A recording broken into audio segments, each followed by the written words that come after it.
My name is Gregory Wells. I'll be moderating today, doing Christy's job that she did so beautifully yesterday. I serve on Chacruna's Women, Gender Diversity, and Sexual Minorities Committee. And just want to say I'm incredibly grateful and blessed by spirit to be here, and so grateful to our ancestors. And yeah, just really grateful to be here amongst so many beautiful sisters and brothers and friends and colleagues and new acquaintances. There's so much beautiful talent and wisdom in this room. My training and background are as a psychologist, and I work on the MDMA for PTSD study that's sponsored by MAPS. We're very fortunate that our phase 3 study site is located in the heart of San Francisco's Castro neighborhood. So I know many people in this room are interested in the study. Some people have come up to me. So in phase 3, we're very, very committed to increasing participant diversity in the study. So if you or someone you know has PTSD and you're interested in the study, please come and talk to me. Love to talk to you. Let's see. Oh, and finally, I'm incredibly grateful to those who have trained and mentored me over the years and who continue to do so. And I know many people here in the audience are also interested in, well, how do I get involved in this? How do I become a psychedelic researcher or therapist? I'm deeply committed to mentoring and training. So also please talk to me. Don't be afraid to reach out to other people who work in this field. We need all of you going forward. All right, so moving on to the conference. All right, all right. I have the great pleasure of introducing many friends today and colleagues and wonderful people. First up is my brother and friend Kevon Simpson. Kevon is an international healer who uses mindfulness and shamanism to help people create positive changes in their lives. He is from a Jamaican lineage of spiritual healers and has over 15 years of healing experience in various modalities, including movement, word, and sound. He specializes in cathartic poems and prayers for deep ceremonial and retrieval sessions, while playing a hang drum and other instruments. Trained in both Shipibo and Quechua medicine languages, hearing Icaros or medicine songs can be expected from his company. Kevon cherishes ancient indigenous wisdom in regards to the use of plant medicines and their ability to heal and awaken. He believes it to be a most promising route to building a better world for our future generations. Hear, hear. And works to raise awareness in that regard through his group, the Entheogenic Integration Circle, that primarily serves people of color and their allies in New York City. He is currently working with Integration Retreats to create safe spaces in Jamaica for members of the African diaspora to heal with plant medicines, and is a proud member of the Artists of Color Council of Movement Research in New York. So please welcome Kevon.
I'm like, what's next? Good morning, everybody.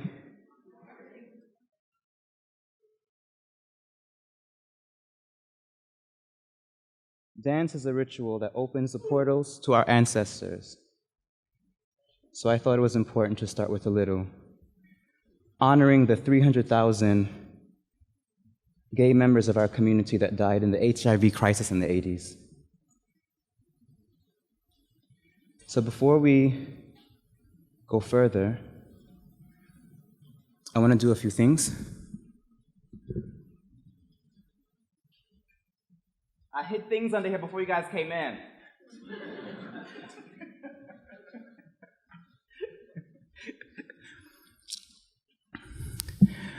I want you to close your eyes together as a community. Before you close your eyes, I want you to think of something really awesome and beautiful that you have seen, place you've been, person you may know, someone that you love, a thing that you love, whatever it might be, to just find that item of your attention and close your eyes once you have it.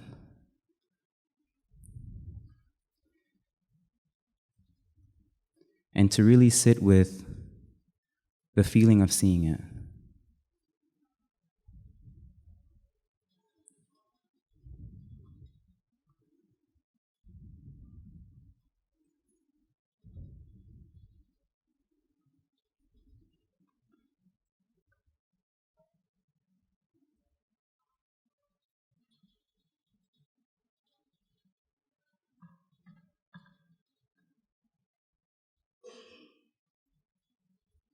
And in your mind's eye,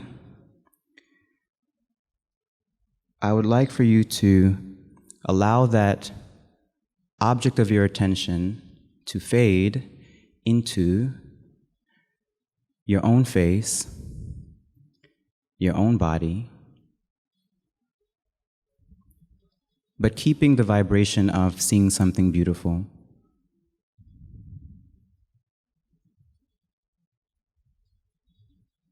Keeping that feeling for these next few moments.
Open your eyes, keeping that same feeling of beauty, and look around at this magnificent co-creation of our community. Look at each other.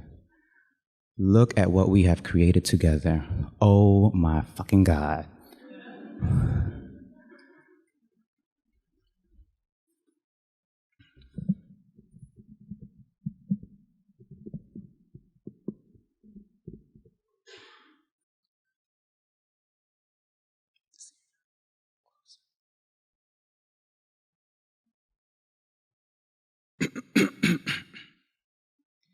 Somebody ring the vocal alarm so I can alter plane swarm.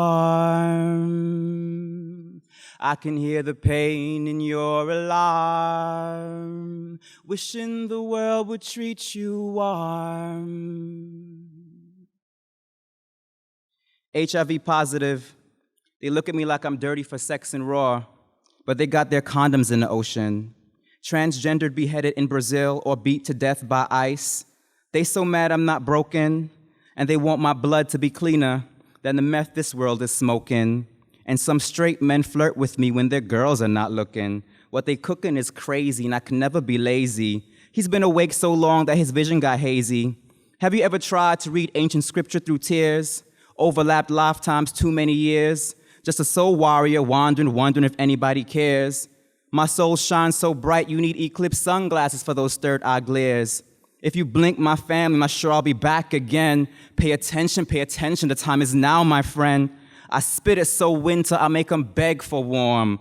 But who could summer better than a thunderstorm? Somebody rang the vocal alarm. Now I'm here to alter plain swarm. I can hear the pain in your alarm, wishing the world would treat you warm. Villain like a vanilla syllable, killable wishes in the words of the civilization, massacration, resurrection of the spirit, fly high out the kettle. This hot pocket pressure cook, they got us in popping like corn. You say something about it, they react to you with scorn. Peace, power, parables hidden through the pages. Pickpocket payments, power play wages. We hoping to win the lotto, but they forgot though. I try to rain my love like snow. I want to make you feel platonic like hot chocolate agape love that doesn't frighten or have privileged marshmallows that melt away. Platonic like solids through the air that land somewhere heavy. Unique, one of a kind love in your heart. And sing to you like words or a doorway to a new start. I got so much love for you, they want to pull me apart. Somebody kill the vocal alarm? If education is a sweater that makes you do better, then I'll knit you a sock from my grandmother's letters. Warm your feet with the history of her blood, my DNA flows. These piece together pronunciations of poetic prose. I want to pour the adamantium into you until your bottom lip glows, until your roots grow claws. Can't see them, but the whole world knows not to mess with my queens or kings or zines or zings. We need more words to describe the awesome of your everything. Wishing the world would treat you warm. I can hear the pain in your alarm. I hope my words, breathe like ancient arms for you. I hope my words breathe like ancient arms into you.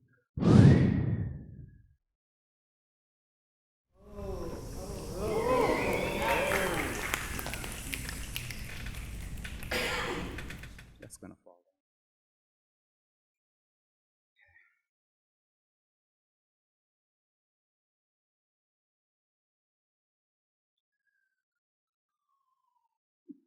down. Hey, alarm, vocal alarm.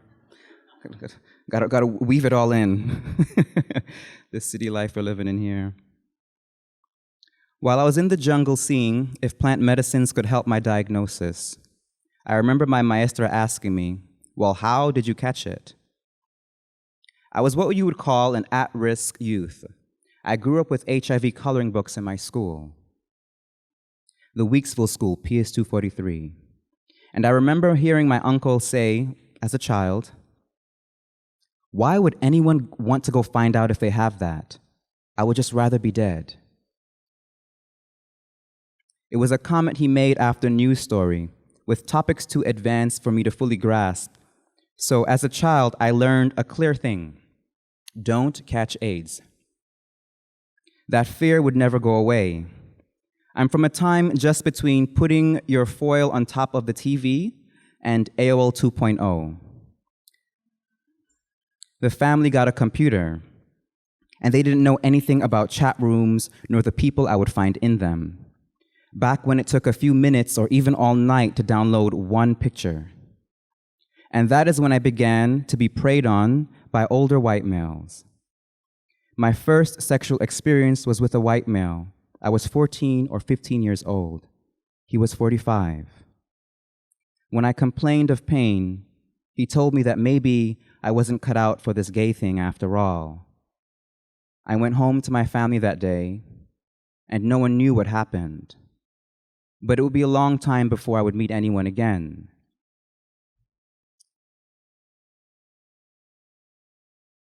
There once was a woman who lived in the sea, saying all things flow forward and backwards, you see.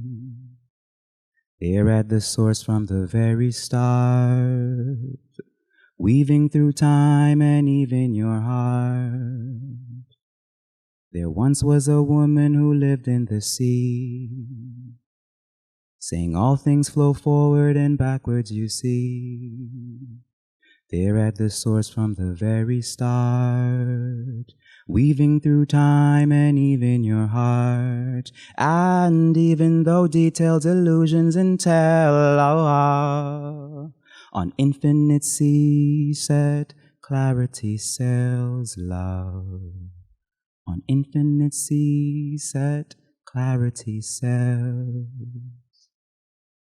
So when she asked me, how did you catch it? I don't know quite where to begin. So I just said, a huge lack of my mother's love. We're great now, but then we were not. There is not enough time in our lives to be angry with those who still love us. However limited it may be, our time here is short. This is the man talking to you now, not the angry boy. I remember once when the medicine took me deep into my mother's womb during her trip to America with my unborn body. I remember feeling her fears, her worries, her love, her fierce protection, hope, and care. I purged every bit of anger and resentment I had about whatever happened between us, because ayahuasca made me feel her struggle as a woman bringing life into this world. Whatever it is you like or don't like about me, most of it is from her. She's the one who gave me my first book of poems by Maya Angelou, and even my first gay novel by Elin Harris. How did you catch it? Today, I would answer, I am a Jamaican man. I'm a Jamaican man from a Jamaican country, from a Jamaican lineage. I can't talk to you, sir, because you won't understand what I'm saying.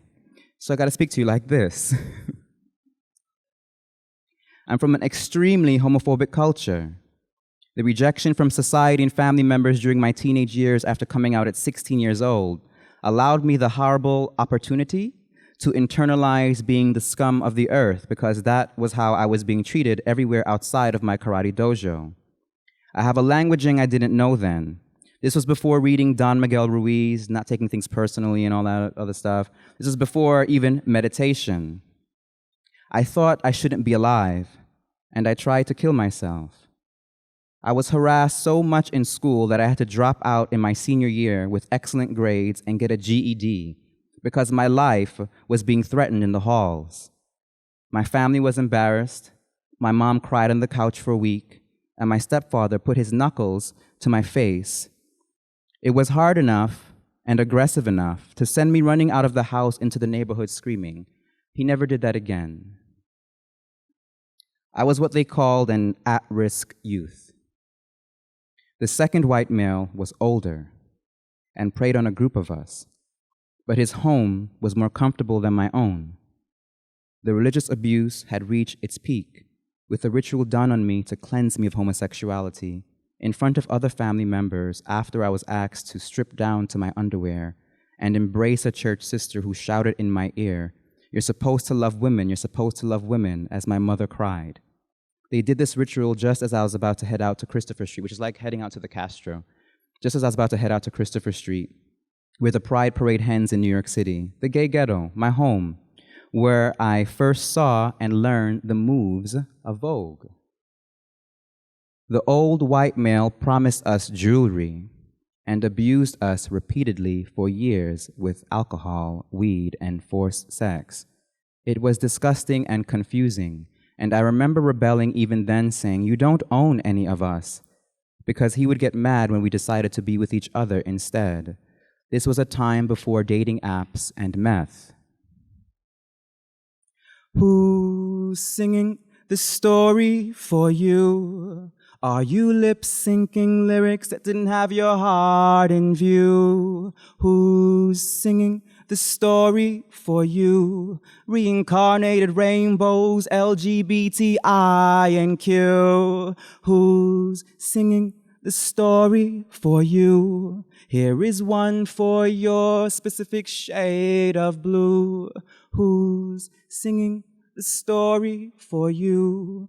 I am singing a different story too. I'm sick and tired of hearing about teenage suicide, homophobic worldviews trying to get me to die. Because these haters can't do what I do, threw me in a shelter spreading rumors too. So fucking jealous, want to walk in my hard-ass shoes. They even want The creative flair I got but won't change their worldviews. Popular demand on the stage like number one. They in the bathroom over there with no paper like number two. They even want my old broken down shit covered in glitter. My old broken down shit covered in glitter. Can I play your drums while wearing your vintage sweater? So fucking mad cause I make shit smell better. They throw up diarrhea when I serve it like ayahuasca. Stomach so bubbly like, damn, I gotta. Yeah, jackass, I said, put it in a bucket. International shaman, plain to catch, and so I said, fuck it. Mispronounced drinks that I sip with a lisp like a boy girl from Thailand. They throw rocks, but a recommendation is the only place or way to land where I land. Bob Marley, Rainbow Warrior, like I'm from the same island. Usain Bolt on a hater. Not even lightning can flash where I stand. Flash. I'm so hope they call me a white dove. I serve it like curry chicken singing one love. That's so raven like Edgar Allan Poe. That's so raven like Edgar Allan Poe. I put it together so good I could have my own show. A vocal alarm, 2 options, change or go. Who's that guy that walked in hooded late and slow? Medicine Sensei, Kevon, Simpson. Now you know, yo, yo. Who's singing the story for you? Are you lip-syncing lyrics that didn't have your heart in view? Who's singing the story for you? Reincarnated rainbows, LGBTQ. Who's singing the story for you? Here is one for your specific shade of blue. Who's singing the story for you? I am singing a different story too. It's time to lip sync to the story your heart sings. And when sound is added to that unique beating inside your chest, that lip sync silence given birth through cultural disregard, you can call that new sound a voice. And for the first time in your life, say what you've always wanted to say without holding a pretend microphone in front of a mirror, singing someone else's song on mute.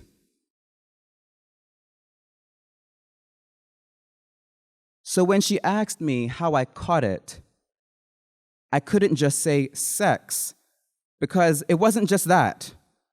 It was a repetition of cycles that increased in their danger and disregard of self the older I got. The older I got, the more risky my behaviors became, the more necessary it was to be wilder to end the pain. Meditation had not yet taken deep enough root in my being, and I was stigmatized for being a Black person doing such things that we now call self-care practices. To the Black men, I was seen as a white boy who didn't fit in, and even less so when I said I was Jamaican. So most of my dating, if we can call it that, consisted of being with white males. I did not catch HIV from a Black person. You see, when you mistake tokenization for appreciation, or objectification for love, and spend time with people who say, I'd have sex with a Black man, but I won't date him, or I'll listen to him speak and watch what he does in order to copy it, but I won't hire him, there is no way for one on the receiving end of such energy to not be poisoned within their identity of self when met with the way the world consciously and subconsciously treats that which they see as other and inferior due to the outdated paradigm of our collective cultural conditioning. And all this leads to the self-hate that leads to the risky behaviors that give rise to the perfect conditions for contracting HIV. I am not here to repeat statistics to you when you have a phone in your pocket that you can ask such questions to that will respond to you with its own voice. Sleep, disregard, and a lack of compassion are conscious choices and contributors to the epidemic that now includes heavy meth use. I'm here to say out loud that there's a problem in the community now with, unfortunately, wealthy white males giving meth to young Black and brown men in exchange for wild, risky sex. HIV targets our community for the simple fact that our community is being targeted. And because culturally our population is deemed disposable, by the time someone experiences the psychosis from too much meth use via injection, slamming, they have been rejected by society and their families so much that no one even notices they are gone. I once heard of one such white male overjoyed that, wow, I'm so lucky to have two niggers here. It was not during a moment of race play, but out of mockery towards one of our most vulnerable populations. I know people who have been forcefully injected with crystal meth or given too much of GHB in order to open up the possibility of rape. My most recent story is of a brother who put a torch to his own skin and began burning himself, and then after tried to cut off his own fingers with a knife. Like the HIV crisis, if what is happening in the community with meth use is not addressed, we have a dangerous epidemic on the way because meth has gone down in cost, thus making it more available to other communities without even the buffer of a wealthy white male preying on young LGBTQ black and brown men, if we can call such a thing a buffer. To understand the level of outreach and education that needs to take place, here are two questions I have been asked. Is kombucha for your penis? Is a probiotic for your dick? Excuse me.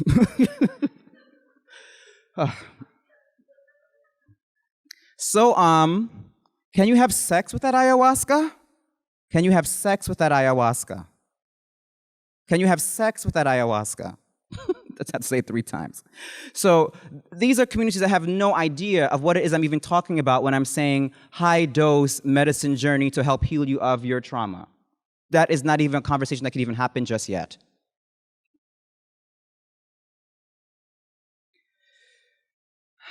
Tips for the gay community. I'm nearing the end. 1, give each other less poison on different planes of reality as well. Let the words you speak with your mouth be in harmony with the ones you speak in your heart and in your mind. A melody, or even a silent melody of being, that without which you are doing a complete and utter disservice to the ones you claim to be helping. The confusion of how unclear you see makes you think giving poison is a gift, and that the sweet-smelling incense I handed you in exchange for your toxicity was worth nothing. Let the aforementioned metaphor walk gently down from your brain into your heart. You are not giving me an opportunity. We are an opportunity presented before each other. You can call it a kind of reparations. 2, stop drugging people you would attain no other way in order to rape them mentally, spiritually, and physically because you feel ugly on the inside while witnessing their ancestral beauty of mind, body, and spirit. Envy is a deadly sin. 3, giving poison away freely is not a gift. It is how bag whores and your homeless friends are created that you tape, sleep with, and gossip about as if they have created themselves. You are not better than them, and you owe them everything for the space they've held for you to exercise your shadow in secret corners so that you may see it and bring it to the light of day, thus rising above your false sense of superiority to anyone in our community. 4, love each other enough to do the right thing to and for each other when no one is watching and without the expectation of reward or a spot on the microphone, waiting to bask in some kind of spotlight that is supposed to be shining from within you anyway. 5, care about people no one else sees. Check your peripheral compassion consistently. Check your peripheral compassion consistently. Check your peripheral compassion consistently. And make sure its expansion is in alignment with the highest good for all by deepening your practice of mindful listening in all directions and time periods, so that you may see and honor our arrival here and now as the unfolding of perfectly orchestrated cosmic order. 6, dear LGBTQI elders that survived the 80s, is your best gift a subconscious passing down of hardship, outdated verbally communicated manipulative roadblocks for our youth that you unintentionally create from an unchecked sense of bitterness of aging and how easy you think the younger generation has it? When will you surrender to the healing of your own heart so that you may one day fully be able to grasp that a miracle is happening before your eye? How many times does a medicine person have to show up to your face while you are lighting a different kind of pipe entirely for you to know that the time is now? The stakes are high, more centered I fly. The stakes are high, more centered I fly. The stakes are high, more centered I fly. The stakes are high, more scented out fly. Cloudy in the sky with a chance of rain. Where's my charger? My umbrella? Sad again. The stakes are high, more scented out fly. The stakes are high, more scented out fly.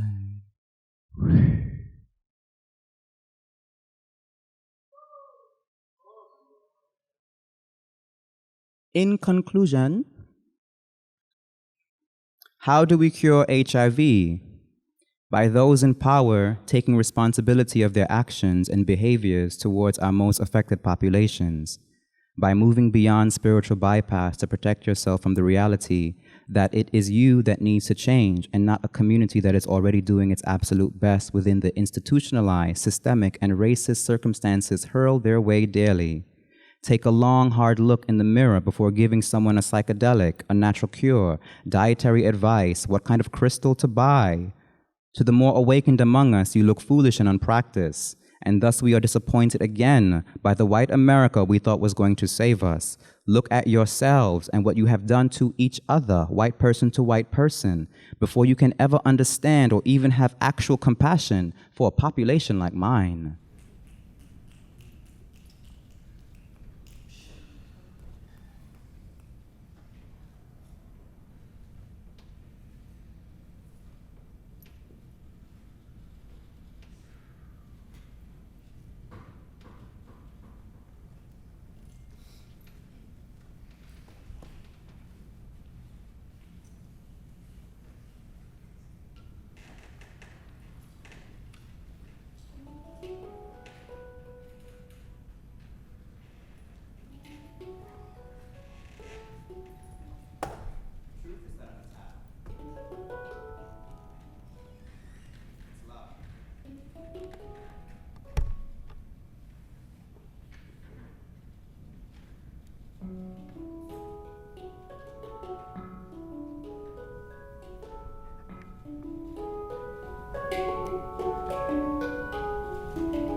Thank you.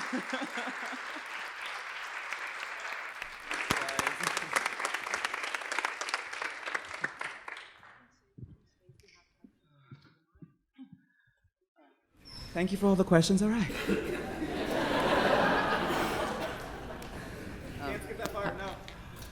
Right. Hi, I'm Lindsay. If anyone has questions, feel free to come down here to me or Rain over there.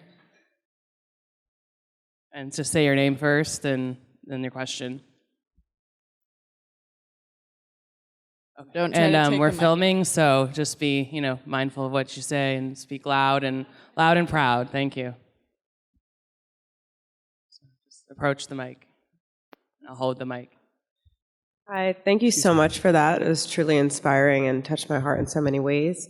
I'm wondering, how do you begin to approach these communities, your community now, if they won't even begin to listen to the message of healing traumas in the first place? You just have to keep showing up. You have to keep showing up. And you have to challenge, and even showing up meaning not always entering spaces that are very challenging to enter, but using what gay men use. We use these apps, right? So sometimes my dating profile will say something like, I can help with blah, da, da, da, da, da, da, da. Sometimes it'll say, message me only if you know what psychedelics are. Sometimes that can be a little bit of a bitch. Yeah. Oh yeah, that's how I survived. So being aggressive that way, not being afraid, which means that you're going to be the outcast again in your own community. You're going to be misunderstood again in your own community. And to just know that, like a ship that is moving through the ocean, like you're at the tip of that ship. So you're parting and creating something that, the people behind you will benefit from. So, being that, allowing yourself to be that target so that the people after you will have a better chance.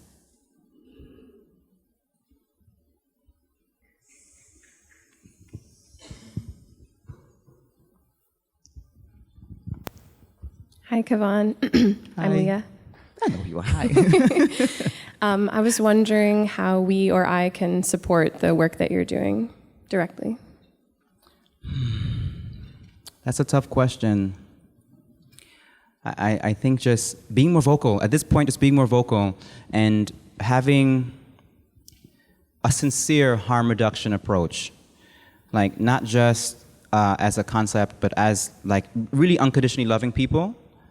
Practicing that in your own personal spiritual practice and vibration, wherever it is that you go. So if it means walking down streets in San Francisco and seeing the homeless population and saying, I am that, I'm that. Like, oh, you here, like, oh yes, oh, look at my reflections, wow, yeah, look, we're so awesome. But to also see what's happening and to own a bit of that as well. It's tough for the heart, but that is the work, and it's the work that we need to do. Otherwise, we're just doing the churchy lip service Christian thing that we all have been hurt by. So we have to be very, very clear that we're not creating the same kind of wounding and that we're sincerely inclusive internally. And then the external waves and actions will begin to manifest in our coming together like this. Like, this is all our internal thing first, and then like, da-da-da-da-da-da, here it is, without us even knowing how it was going to manifest. So trusting that unseen hand as well by doing the inner self work. We know, be the change, blah, blah, blah, treat it as the way you want to be treated, blah, blah, blah. We know this. It's nothing new. And messaging me and emailing me and those like logistical things as well.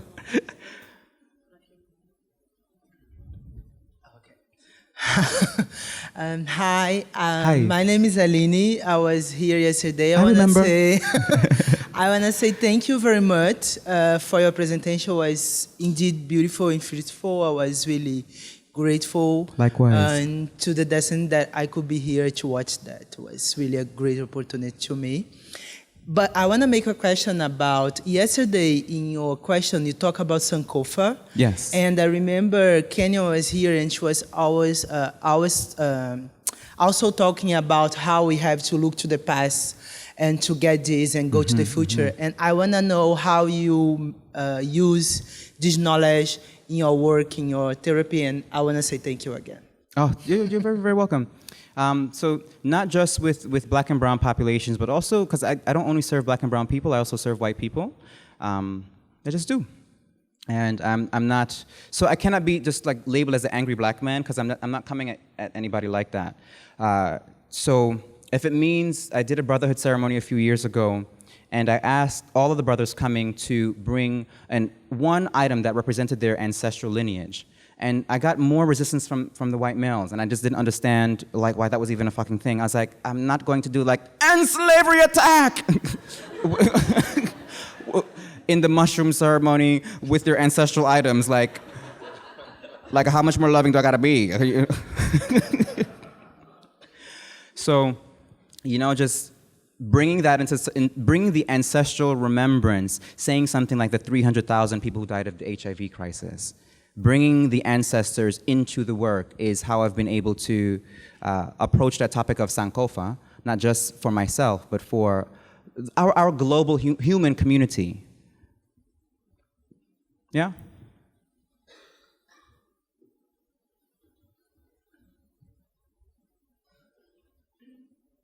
Kevon, my name's Brandon. Hi. Thank you so much. Beautiful what you shared with us. I'm curious if you can speak a little bit more about what discoveries came to you through your work with plant medicine, specifically around your search kind of for healing or a cure with HIV. So that's a very loaded question. That's in an article. and maybe some of the last talk? No, I talk about other people, not myself.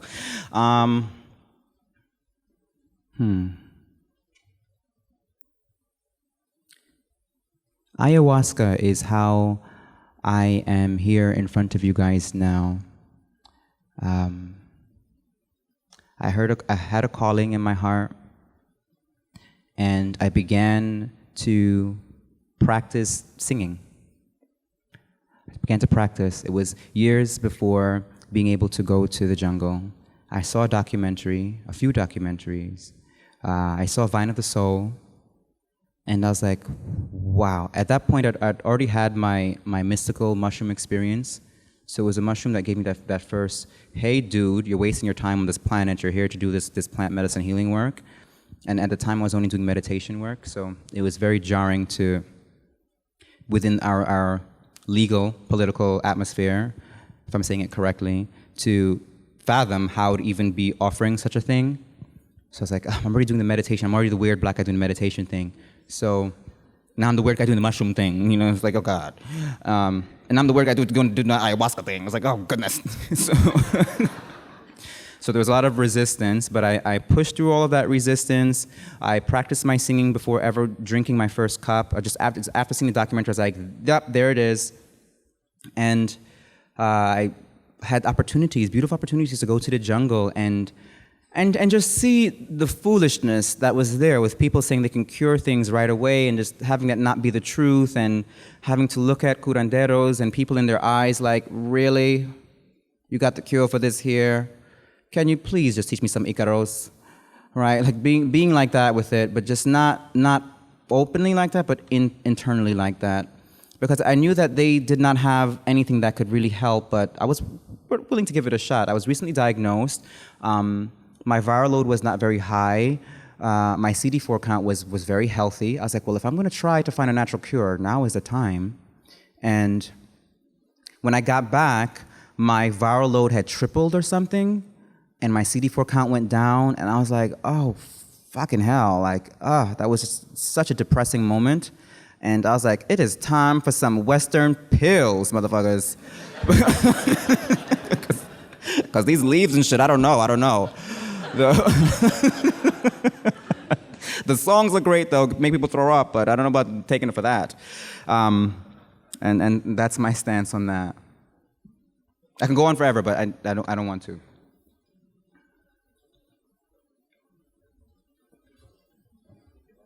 Hi.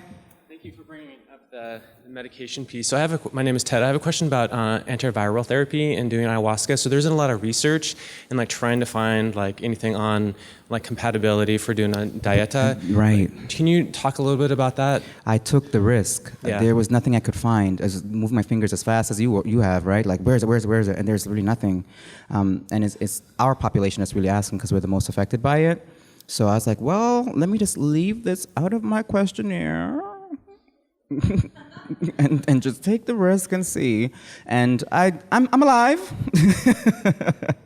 But should everyone take that risk? I don't know. We're not at the point where such information is publicly available for people to know.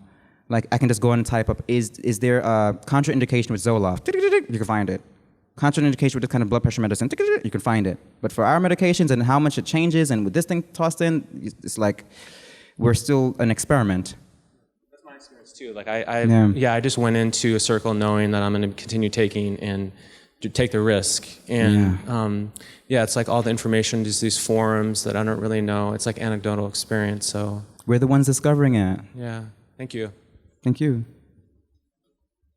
D.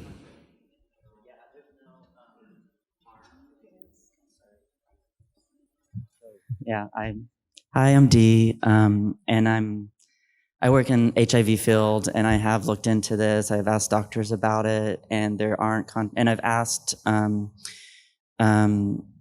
There's a gay man in Peru who works with this, and I've asked him about his experience because he's worked a lot with people who are on HIV medication, and so there isn't a contraindication. There's not a.